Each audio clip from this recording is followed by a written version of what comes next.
Fa'amalun bila ikhlasin, fa'amalun maka semua kebaikan. Kalau amal kebaikan bila ikhlasin tanpa dibarengi dengan keikhlasan, la ajra lahu, tidak ada pahala bagi amal tersebut.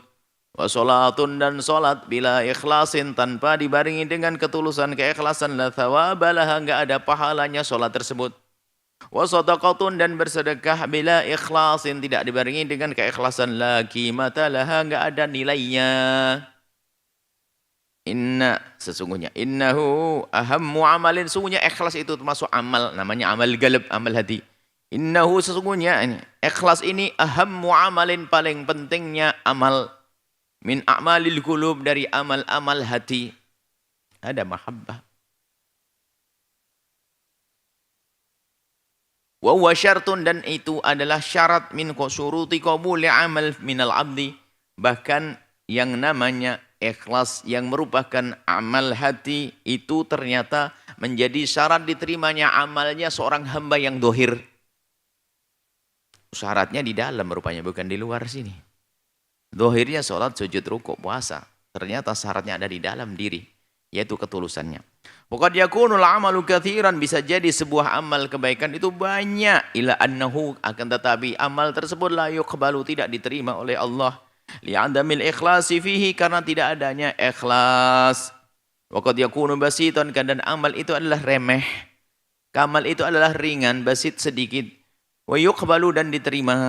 Lil ikhlasi fihi, karena adanya ikhlas di dalam amal baik tersebut. Walidzalika, oleh sebab itu, yajdaru, sangat layak bil abdi, bagi seorang hamba, alla yazhad, supaya tidak merasa enggak butuh. Yazhad, Allah yasad, supaya tidak merasa tidak butuh fi amalihi, dengan amalnya. Mahmakanan basitotan, biarpun kecil. Artinya seyogyanya seorang hamba tidak meremehkan amal kebaikan biarpun kecil. Biarpun kecil jangan diremehkan. Karena kecil ada nilainya juga. Karena bisa saja itu menjadi sebab untuk kita berlatih ikhlas amalnya kecil. Litahqiqil ikhlasi lillahi ta'ala, untuk mewujudkan ikhlas karena Allah subhanahu wa ta'ala, fil af'ali, di dalam perbuatan kita, wal aqwali, omongan kita, wasairi syu'uni, dalam segala urusan kita, la budda, harus, bin istimrari, terus menerus, muhasabatin nafsi, untuk mengoreksi, mencermati diri dalam urusan ketulusan. Untuk apa aku berbuat ini? Maka kalau tidak dipikirkan masalah ini, bisa saja seorang hamba berbuat baik banyak-banyak. Bisa saja dia bangun masjid sana sini, bangun pondok sana sini, bersedekah sana sini. Oh Masya Allah, sana sini ibadahnya. Cuman dia tidak mempelajari ilmu ikhlas, akhirnya apa? Ilmu amalnya tidak bisa dilihat. Maka ilmu hari ini adalah ilmu yang akan menjadikan semua kebaikan yang kita lakukan dari dulu hingga yang akan datang menjadi diterima oleh Allah. Maka mencermati apa yang kita lakukan itu perlu sekali. Bisa saja kita mulai wa khasatan, khususnya qablal qiyami bil amal, sebelum melakukan pekerjaan harus kita hadirkan renungan. Merenunglah sejenak sebelum berbuat. Ini aku lakukan karena apa? Untuk siapa? Fangdur fil asbabi, lihat dulu sebab-sebab. Allati tadfa'uka, yang mendorongmu lil qiyami, untuk melaksanakan bil amali, amal kebaikan. Motivasimu apa untuk melakukan kebaikan itu?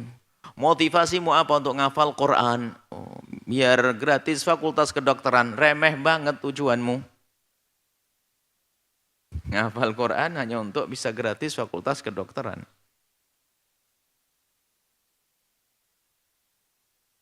Sehingga kalau tidak khatam, dia nggak bisa bersyukur. Padahal 20 juz juga khataman, juga Quran. Tapi kalau karena Allah, seberapapun yang diberi oleh Allah dari hafalan, dia akan senang. Karena itu kalamullah. Al-Quran 5 juz. Aku merencanakan rindu 30 juz Al-Quran. Tapi aku sudah berjuang. Aku hanya dapat 5 juz. Dia senang. Alhamdulillah 5 juz masih bisa aku hafal. Tapi yang untuk dapat fakultas kedokteran nggak lulus, nggak dapat kedokteran. Akhirnya ngenes dia. Karena tujuannya bukan karena Allah. Hati-hati yang punya niat jelek. Memaksain capek menghafal Al-Quran hanya untuk masuk fakultas kedokteran atau kuliah biar gratis. Dan ini ada. Dan dia tidak akan menikmati di dalam menghafal Al-Quran. Sehingga kalau selesai fakultas kedokterannya sudah masuk, ya sudah. Dia nggak peduli lagi. Apalagi jadi dokter. Karena apa? Itu hanya jembatan saja. Itu hanya untuk cash saja bayar kedokteran. Lalu apa tidak boleh dengan hafalan Quran? Ya menghafallah karena Allah. Tiba-tiba dikasih bonus bisa masuk kuliah sana sini. Ini babnya beda. Kalau dari awal niatnya tidak benar, lihat gelisah itu. Mungkin ibadah pun nggak terlalu penting. Yang penting Quran, Quran, Quran saja. Ngafal, ngafal, ngafal saja.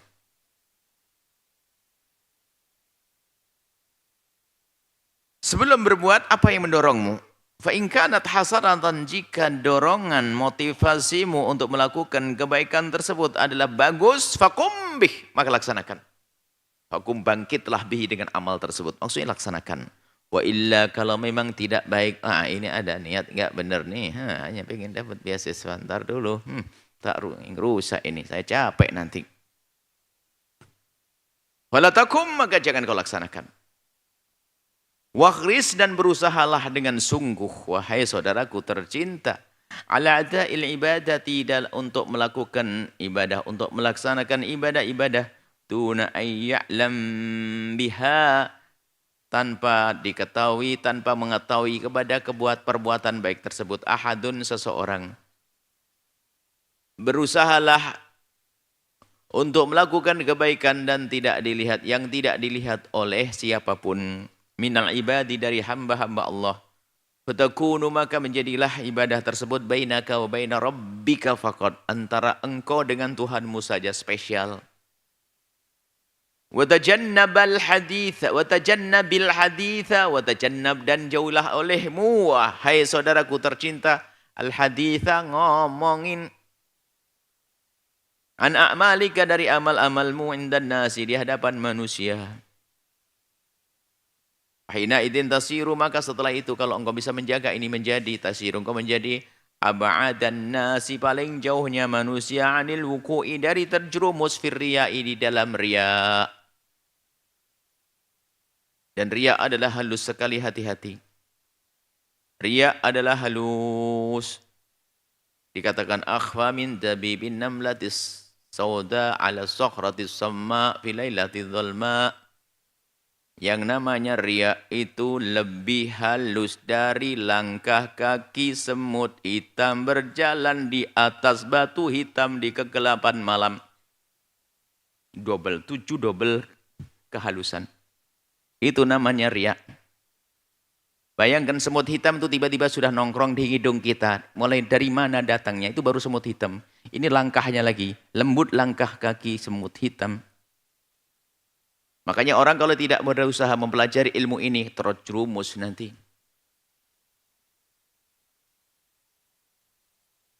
Dia mengerti kalau cerita amal kepada orang lain itu dianggap riya. Dia mengerti kalau ngomongin amalnya riya. Dia tidak ngomongin. Tidak ngomongin, tapi dengan halus cara. Misalnya ada seorang Pak Haji lagi rame-rame, ada tamu begitu. Langsung, Ahmad, dia punya namanya Ahmad. Ada apa-apa? Tolong Ahmad ambilin sorban Abah waktu haji tahun 2018. Nah, pakai tahun. Nah. Berarti kayaknya punya haji tahun yang lainnya. Ini pakai ini. Halus sekali ngomongnya. Hati-hati riya. Memberitahu kepada orang lain tentang amalnya ini halus. Makanya ilmu riya, ilmu harus kita pelajari. Penting sekali. Istashiril ajza. Kemudian setelah itu merasalah engkau tak mampu an ifa'illahi, untuk memenuhi,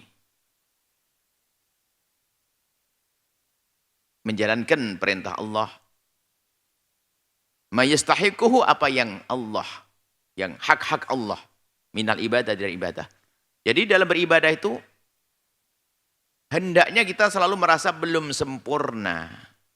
Sebab ada orang nanti masuk, kalau tidak terlepas ikhlas itu nanti bocornya ikhlas itu jadi dua penyakit, riya sama ujub. Dua-duanya sama. Nah kalau orang ujub ini merasa sudah, wah segala-galanya. Siapa dulu? Nih, puasa 20 tahun, ya salam. Biarpun gayanya enggak riya, tapi ujub. Maka ketahuilah hendaknya kita di saat bisa berbuat baik, tetap kita merasa belum sempurna, masih kurang. Sehingga kita perlu untuk menyempurnakan kebaikan kita. Hak-hak Allah, yakni ibadah yang harus kita lakukan masih banyak. Sholat pun masih kurang khusyuk, kita masih ingat tokonya, yang punya warung-warungnya. Yang ustadz mikir topik ceramah, macam-macam. Ini tergantung setannya, setan penyairnya ternyata sairnya, setannya setan penyair. Ide-ide sairnya waktu Allahu Akbar kabiro, wah, gemericik air dan segala macam. Ketemu ini sair namanya setan penyair. Ada setan pencari kunci juga, enggak ketemu kunci tadi dicari. Waktu sholat ketemu langsung assalamualaikum, oh di bawah kasur. Setan pencari kunci. Sebetulnya jangan disalahkan setan. Memang pikiran kita kemana-mana. Ke tokonya, ke warungnya.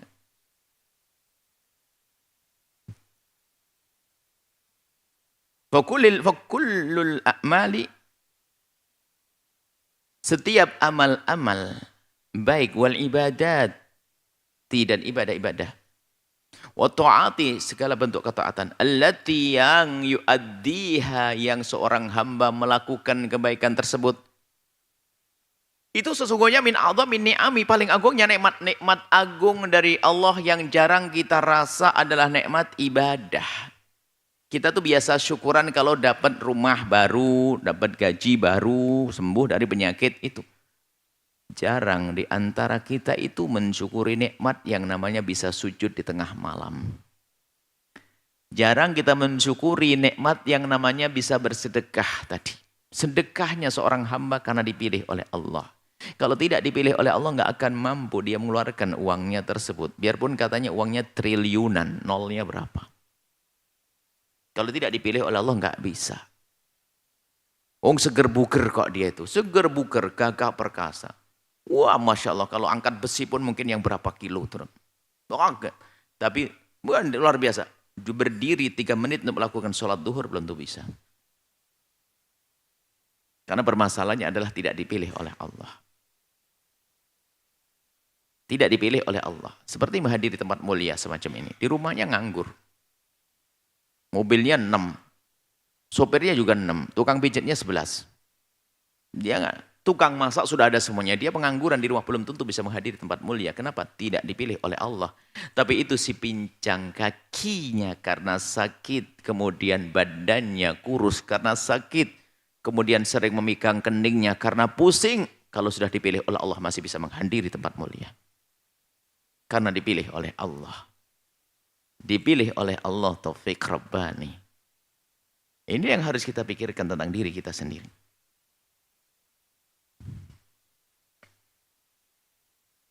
Idhafatan lebih dari itu.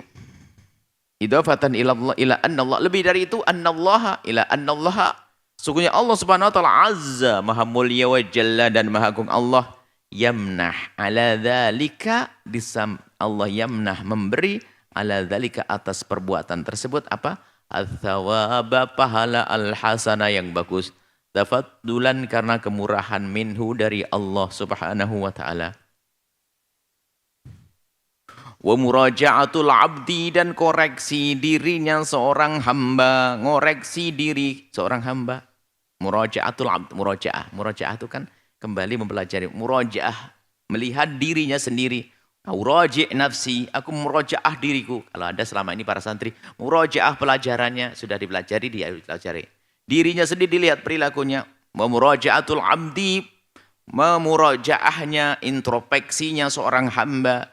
Lidha'fihi akan kelemahannya, wa uyubihi dan aibnya, wa taksiri dan keteledorannya. Fi ima di dalam melaksanakan sesuatu alaihi yang wajib baginya. Mengoreksi dirinya seorang hamba atas keteledoran, kekurangan dalam melaksanakan kewajiban itu. Min wajibatin. Termasuk keharusan wa faraid dan kefarduan. Tijah Allah Ta'ala di hadapan Allah agar benar kebaikan kita. Dan ini semua adalah babun wasi'un, satu pintu yang sangat luas lil wusuli agar kita sampai kepada dairatul ikhlas, wilayah ikhlas.